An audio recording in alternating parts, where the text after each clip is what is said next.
This right here is probably the sexiest rifle I have ever built. Therefore, I just wanted to make a video on it. So today, we're gonna do a build breakdown.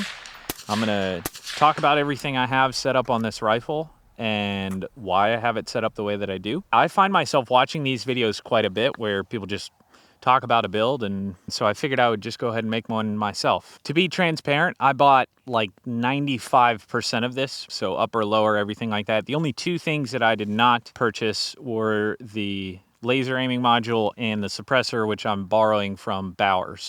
But everything else I bought with my own money, paid for. Just so you guys know, this isn't a sponsored video. This is just me with my autism talking about it, you know? So we're gonna do things a little bit different. We're gonna go butt to nut. First, we'll do a build breakdown, and then we'll get into why I have it set up the way that I do. Starting in the back, we have a B5 system SOP mod stock B5 pistol grip. This is their P23. We have a Geisley lightning bow trigger in here. LMT ambi safety selector. This is in a Knights SR15 lower. It was actually a blem. I picked it up from Pre-Sample Depot and got a pretty good deal, at least in my opinion, on it.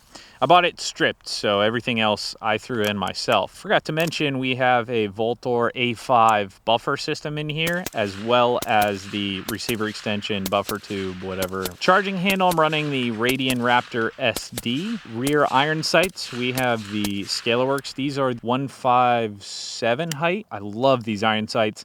And yes, I posted this on Reddit, and somebody pointed out, you can't see the irons with that optic on. Yeah, I know that. This is a QD optic. So if in a case where this thing does go down, I can pop it off quite easily and run my irons. EOTech EXPS 3-, but it's the DCR reticle. So that's the danger close one with the dot and then the chevron. And it's sitting on the ScalarWorks riser. I realized after I bought this riser that it's actually not meant for the QD EOTech, but I like it. It's just a regular old Picatinny riser. ScalarWorks is by far probably my favorite, like irons, risers, scope, optic mounts of any kind. They just make phenomenal stuff. No, that's not a paid ad. For the upper receiver, I'm running a LMT. This is a 10.5 inch Picatinny. This is their monolithic upper. So the inspiration, by the way, for this build, I was literally just scrolling through Twitter and I seen several posts with some Picatinny or quad rail rifle setups, and I was like, I gotta have it. I gotta try it out. So here we are.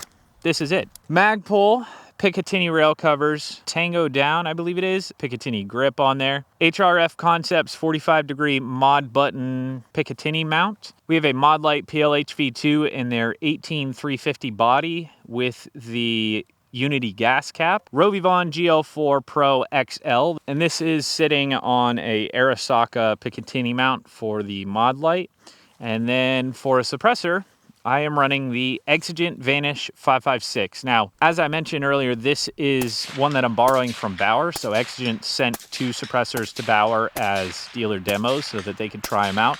So I'm borrowing this, trying it out. Exigent is going to be sending me my own Vanish here pretty soon, but this setup is extremely quiet, especially for a 10.5 inch 556. Like the can, it's quiet. It's not a paid ad. This isn't even my can to keep yet. Some of the inspiration for why I have this thing set up the way that it is, this suppressor is a little bit gassy. So I decided to try out the KAK down venting bolt carrier. I've heard a lot of good things about it, and having shot this on a regular old mil-spec bolt carrier and then going to the KAK, it did make a noticeable difference on gas, but more noticeable on port pop.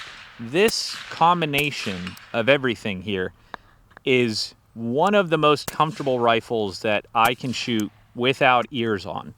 And I don't say that lightly.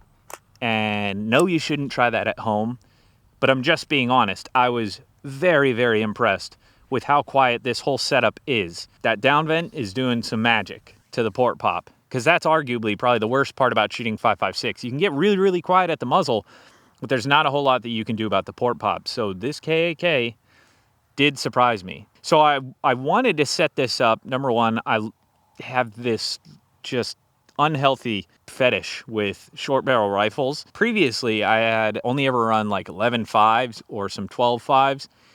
But I recently just bought a Geisley URGI 10.3, and I was like, man, this barrel length is mwah.